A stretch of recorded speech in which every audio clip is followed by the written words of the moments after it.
नसीबों के 80 गाने बैन हो गए। क्या ये गाने नसीबों ने अपने लिए गाए और अपनी डिस्क रिलीज की कि ये लीजिए मेरा नया एल्बम आया है, ऐसे सुनो 12 गंदे गाने? ये तो उन फिल्मों के गाने हैं कि जिनका हिदायतकार कोई और है, प्रोड्यूसर कोई और है और जिसके देखने वाले आप सब हैं। ये सब हमारी फिल्मों का हिस्सा थे जो हमारे सूबाई और वफाकी सेंसर बोर्ड ने पास की, जिन्होंने इन गानों के ऊपर बेइंतहा मायूब रक्स किए। उनको तो आपने तमग़े हुस्ने कारकर्दगी से नवाजा है। एक फिल्म बनी जिसका नाम था मन की जीत। एक गीत था इसमें, उसका मिसरा अव्वल कुछ यूं था कि मेरे जुबना का देखो उभार। इस गीत को भी बैन किया गया। नसीबों के जो गले की रेंज है, जिस सुर तक वो अपनी तान को लेकर जा सकती है, मैं समझता हूं कि ये बहुत कम लोगों को नसीब होता है। ये वक्त है कि हम अपने फनकारों को पहचान लें कि हुकूमत पाकिस्तान इन लोगों के लिए एक खास डिवीजन बनाए। उनको ये परवाह ना हो फलाने बंदे ने हमें कहा हुआ कि एथे गोली रख के चला देंगे जब पहुंची ना मेरी शादी थे। वज़ीर आला साहिबा ने कहा कि इनके गीत मैं बचपन से सुनती हूँ, मगर आपने पकड़ पकड़ के दोनों का बायोडाटा ऐसा निकाला कि कुड़ी दी उम्र किन्नी है, मुंडे दी उम्र किन्नी है, जो मुंडे दी उम्र एनी है तो मतलब है कि ए होया। खुदा के लिए take it slightly easy.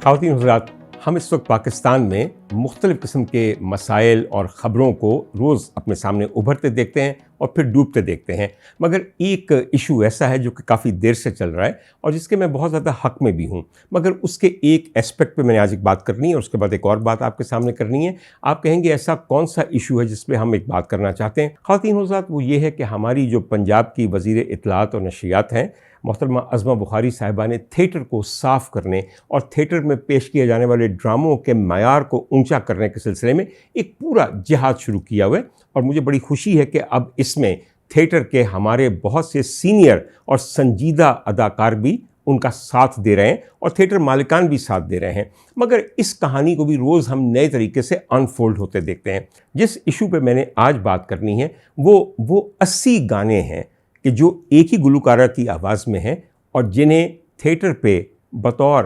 Background music के या प्लेबैक के जिस पे रक्स हो सके, यानी कि थिएटर की जो ख़वातीन अदाकाराएँ और रक़ासाएँ हैं उन पे रक्स से बैन कर दिया गया है। ये 80 गाने मेरी इंतहाई पसंदीदा, मेरी इंतहाई उम्दा दोस्त और एक कमाल बेनज़ीर किस्म की गुलकारा की आवाज़ में है, जिनका नाम मोहतरमा नसीबो लाल है। ख़वातीन हज़रात, मुझे कभी भी इस बात का इतराफ़ करने में किसी किस्म का तामुल नहीं हुआ कि नसीबो लाल मेरे दौर की एक बेइंतहा गिफ्टेड और यूनिक वोकल की मालिक गुलकारा हैं।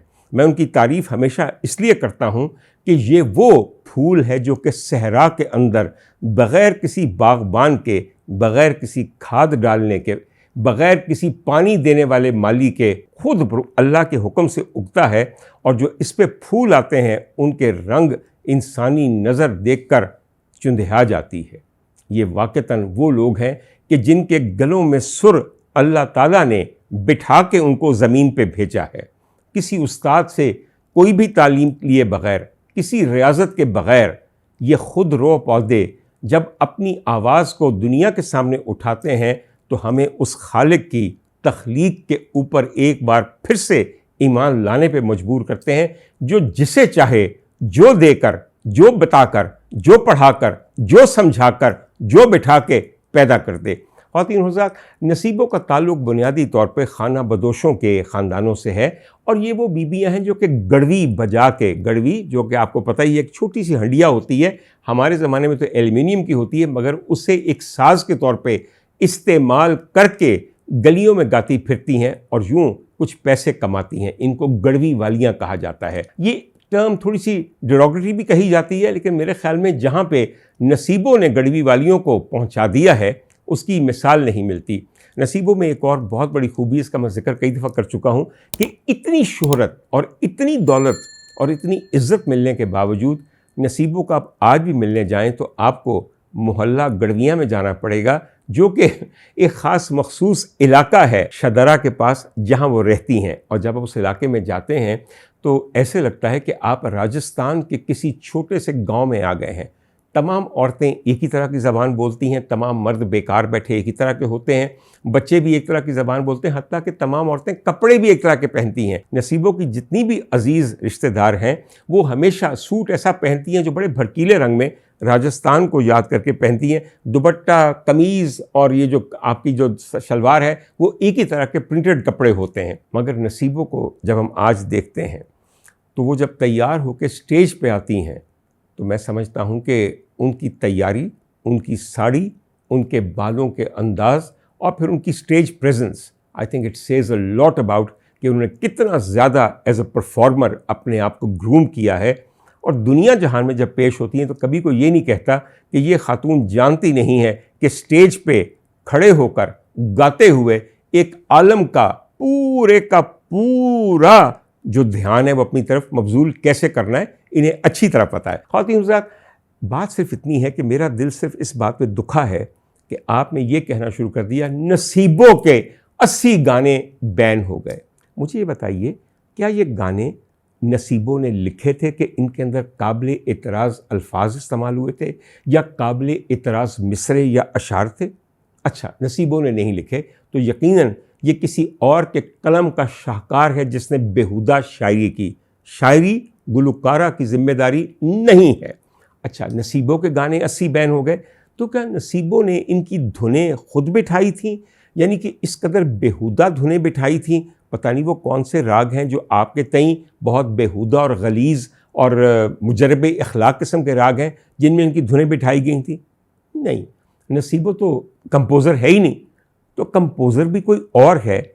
अच्छा, मगर गाने नसीबों के हैं, तो क्या ये गाने नसीबों ने अपने लिए गाए और अपनी डिस्क रिलीज़ की या अपने सिंगल्स रिलीज़ किए कि ये लीजिए मेरा नया एल्बम आया है, ऐसे सुनो 12 गंदे गाने जिन्होंने सुनन तो बाद तुहाडा दिल करेगा तुसी इन्हां नूं अपने उत्ते पिक्चराइज कर लो और तुहाडी बेहूदगी वेख के एक दुनिया मन जाएगी कि तुहाडे जिहा फोश कोई इंसान है ही नहीं है। कतन नहीं, ये नसीबों के अपने सिंगल्स नहीं हैं, ये नसीबों की पर्सनल एल्बम्स नहीं हैं, ये तो उन फिल्मों के गाने हैं कि जिनका हिदायतकार कोई और है, जिनका प्रोड्यूसर कोई और है, जिनका फाइनेंसर कोई और है और जिसके देखने वाले आप सब हैं। ये आपके लिए, आपकी पसंद के लिए, आपकी कंजम्पशन के लिए, आपको खुश करने के लिए, जेबों से आपका पैसा निकालने के लिए आपके सामने पेश किए गए। तो गाने किसके हुए?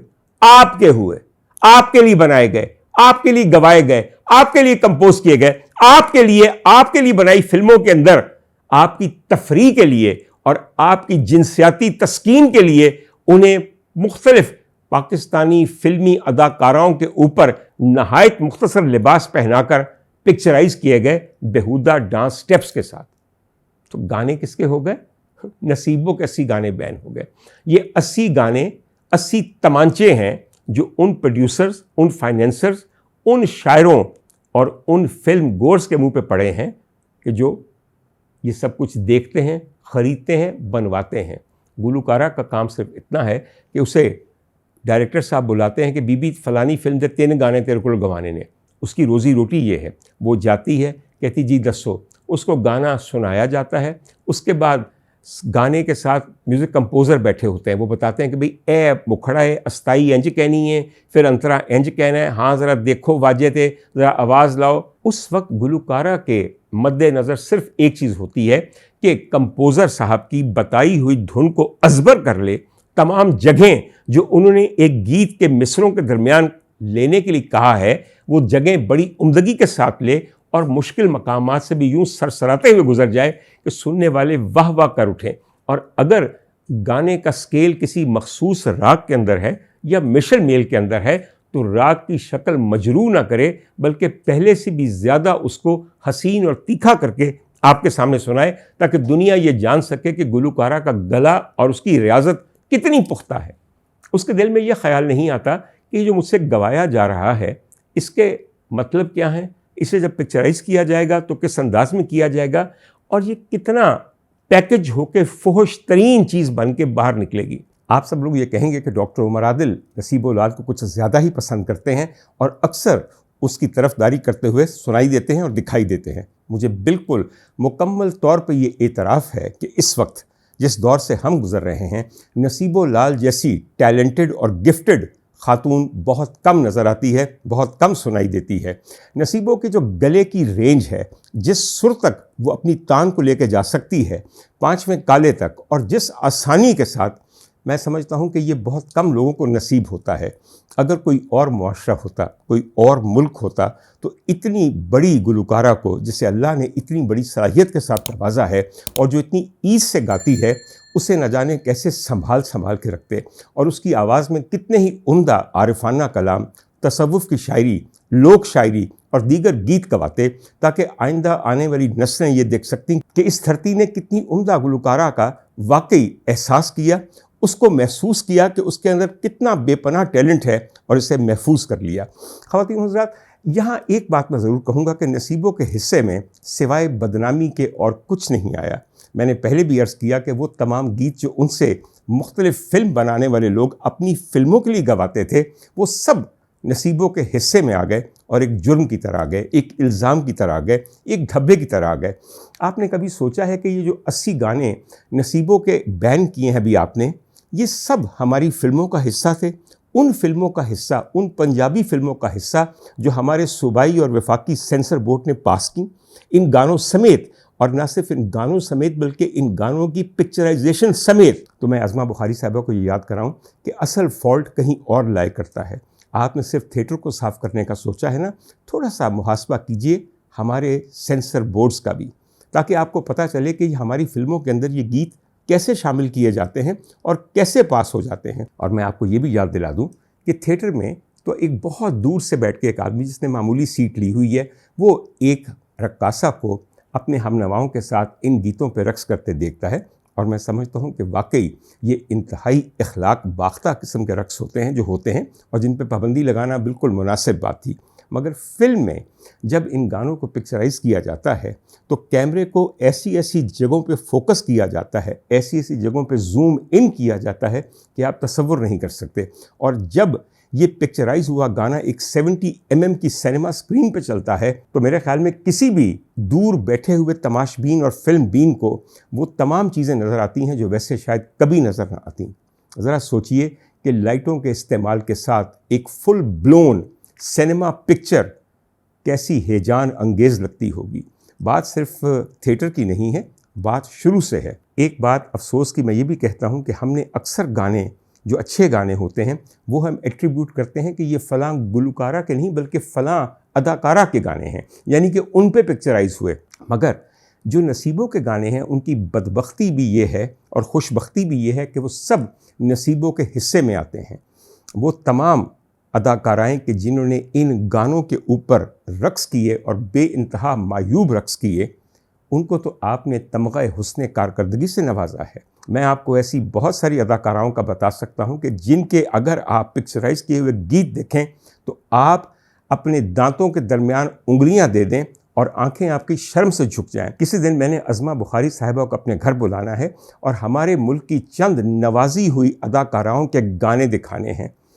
फिर अज़मा बुखारी एक और नज़र से उनको भी देखेंगी और इनको भी देखेंगी, इसलिए कि आपको ये पता चल जाएगा कि वो कौन सी कारकर्दगी है कि जिसके हुस्न से मुतासर होके हुकूमत पाकिस्तान के कुछ सिफारशी और हवारी इन अदाकाराओं को presidential award for pride of performance देते हैं।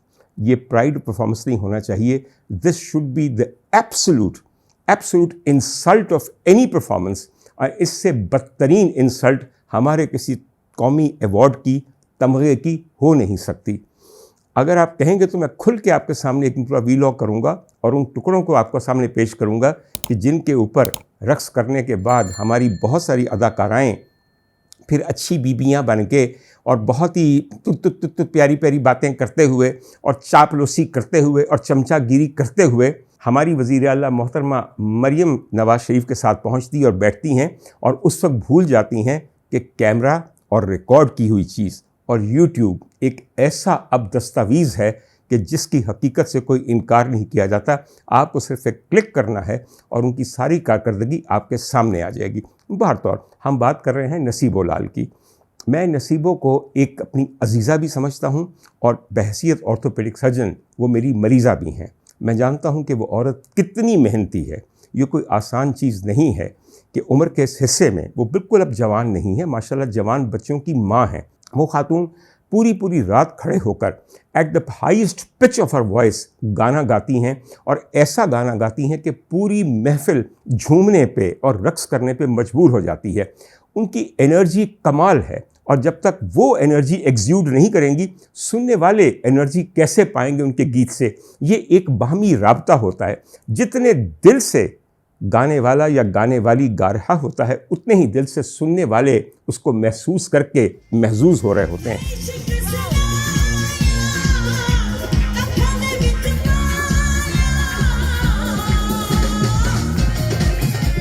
मैं आपके सामने नसीबों की मेडिकल हिस्ट्री तो नहीं बताना चाहता, मगर ये ज़रूर कहूँगा कि she has been under a lot of stress. ये आसान चीज़ नहीं है जो वो करती हैं, और हर जगह जा जा के गा गा के मेरे ख़्याल में उनके गले की उस तरह निगहदाश्त नहीं हो रही जो इतनी बड़ी गुलकारा की होनी चाहिए। बहरतौर ये एक अलहदा बात है। नसीबो बुनियादी तौर पे एक बेइंतहा सादा लौ और बेइंतहा दरवेश सिफ्त खातून है।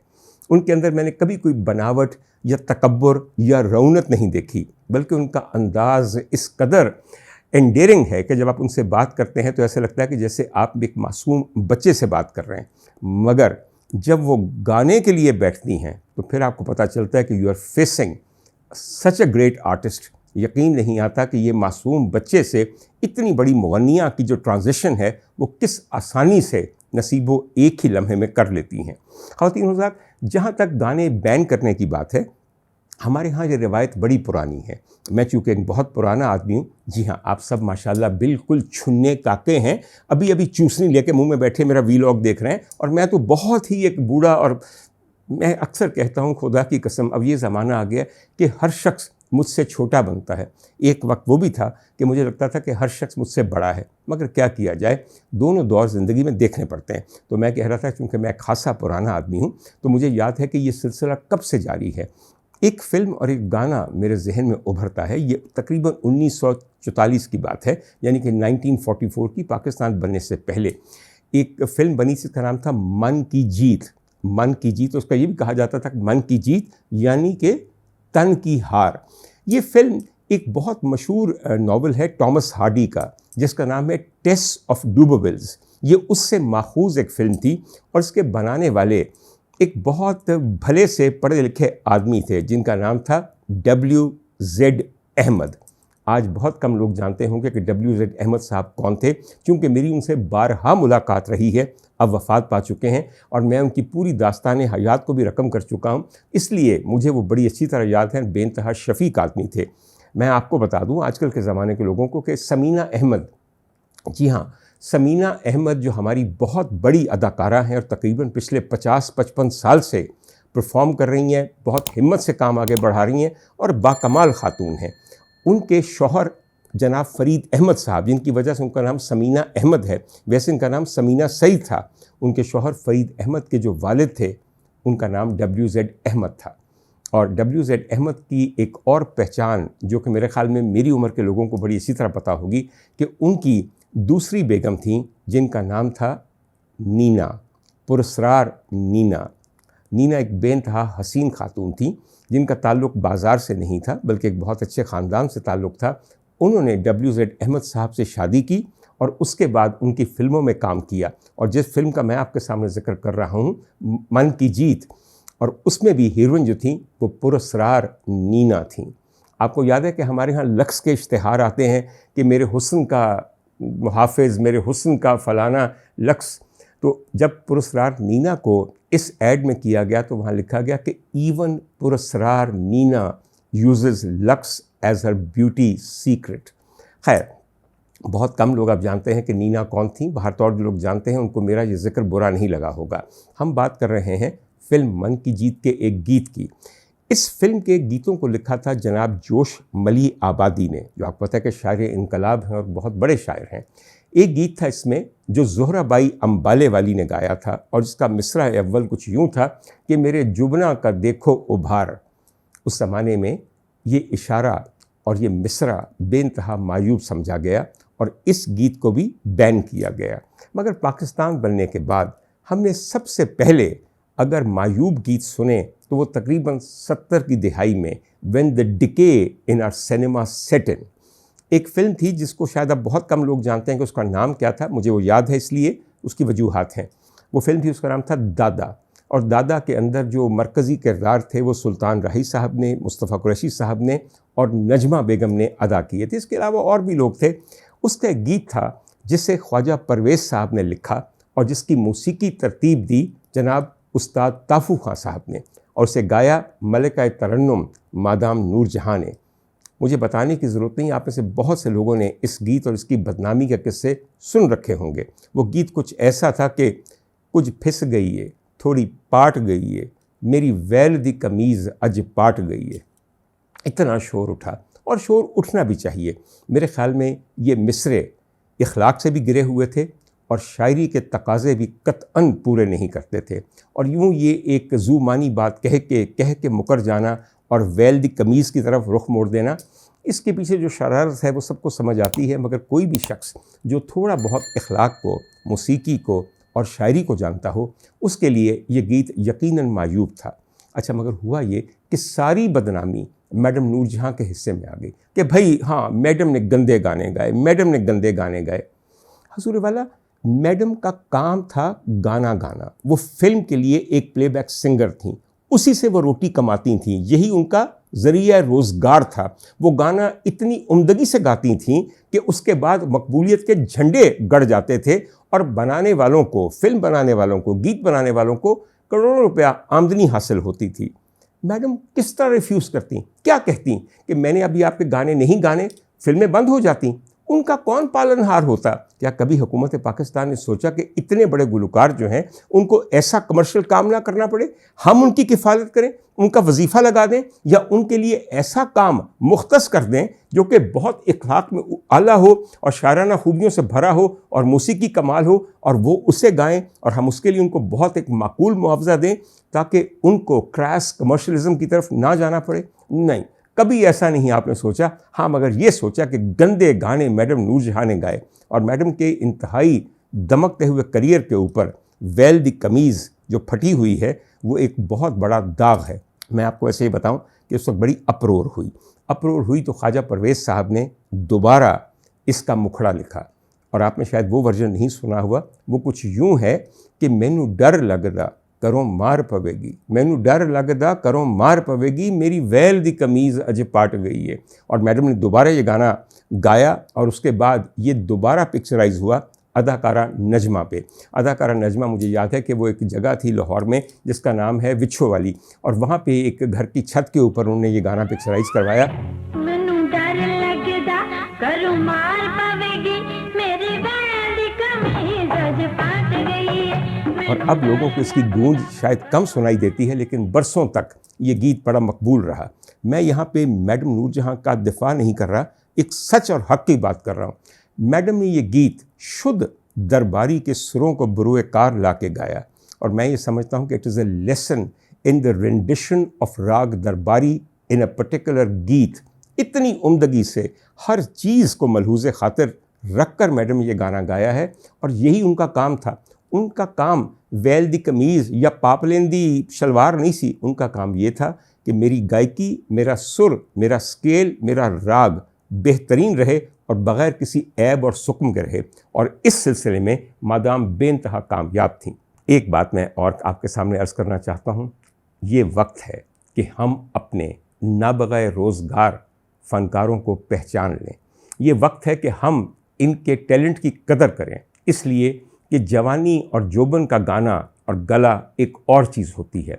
हर गुज़रते वक्त के साथ बसियार गोई की वजह से, बहुत गाने की वजह से, या घंटों खड़े होकर ऊंचे सुरों में गाने की वजह से गले मुतासिर हो जाते हैं, फेफड़े और सीने वो नहीं रहते। वैसे भी गुज़रता वक्त इंसान की हर सलाहियत को गहना देता है। ये हर एक के साथ होना है और हर एक के साथ हुआ है। होना ये चाहिए कि हुकूमत पाकिस्तान इन लोगों के लिए एक ख़ास डिवीज़न बनाए कि जिसके अंदर ये हो कि हमने इनकी आवाज़ को यूँ इस्तेमाल करना है। ये वाली शायरी वो आरिफाना हो या फ़ोक हो या अल्लामा इकबाल की शायरी हो, इनकी आवाज़ में इसको हमने महफूज करना है।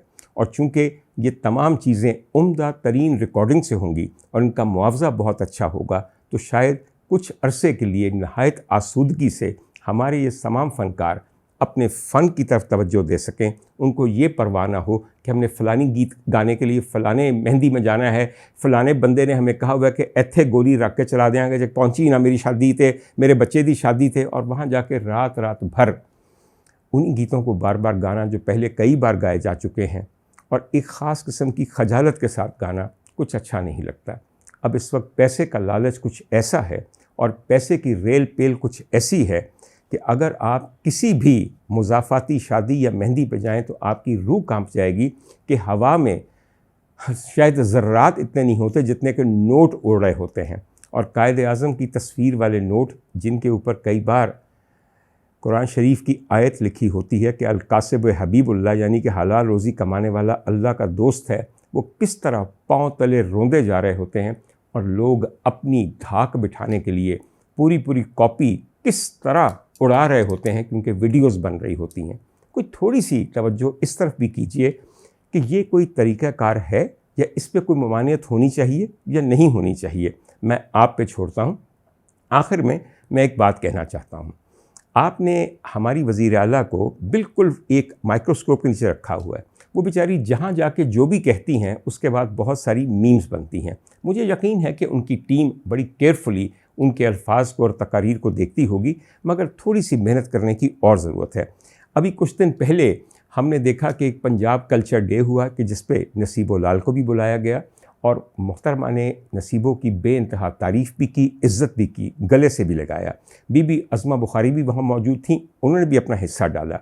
उस पर कहीं वज़ीर आला साहिबा ने कहा कि इनके गीत मैं बचपन से सुनती हूँ। ये एक मोहब्बत और इज़्ज़त का इजहार था, मगर आपने पकड़ पकड़ के दोनों का बायोडाटा ऐसा निकाला, इनकी कितनी उम्र है, इनकी कितनी उम्र है, ये कैसे मुमकिन है कि ये नसीबों से 3 साल बड़ी हैं और उसे गीत बचपन में सुन रही हों। बचपन से किसी को सुनने का मतलब ये है कि हम बहुत अरसे से इनकी आवाज़ को पसंद करते हैं और इनको सुनते हैं।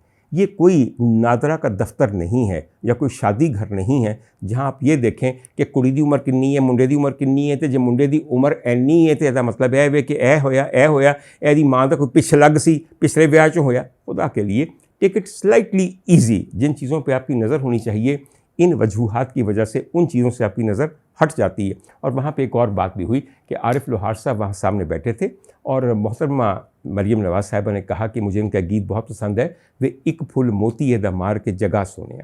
हर एक ने कहा नहीं नहीं नहीं, ये इनका गीत नहीं है, ये मंसूर मलंगी साहब का है।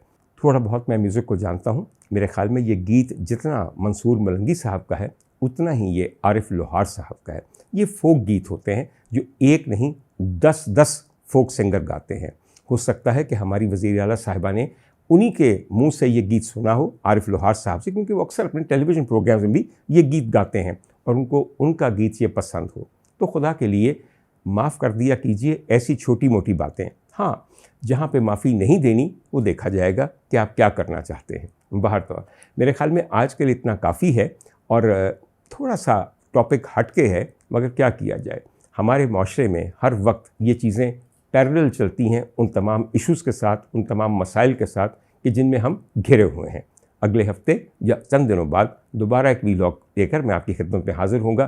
तब तक के लिए हाँ, एक बात कह दूँ, कभी कभी हमारे चैनल को सब्सक्राइब कर दिया कीजिए। इसमें आपका कुछ नहीं जाता, सिर्फ मेरी और मेरी टीम की हौसला अफजाई होती है कि हमारे सब्सक्राइबर्स बढ़ रहे हैं।